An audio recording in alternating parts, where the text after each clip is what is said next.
Hello everyone, in today's video I am going to show you how to fix no GPS signal lost in Realme 15 Pro. So let's start the video. First of all, open settings. In settings, scroll down and here you can see the option battery. Now click on battery and then scroll down and click on show battery level. Click on power saving settings and here you can see the option screen battery optimization. If you turn on your screen battery optimization, then turn it off.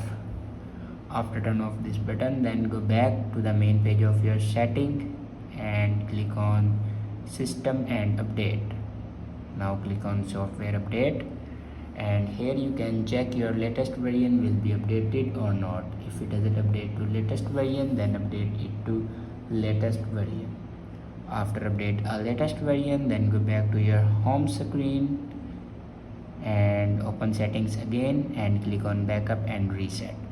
Now click on reset phone and in last you can see the option erase all data. Now click on it.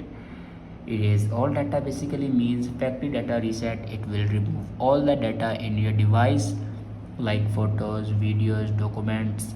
Everything will be removed in your device. After do factory data reset, your problem will be fixed. I hope this video is helpful for you. Thanks for watching.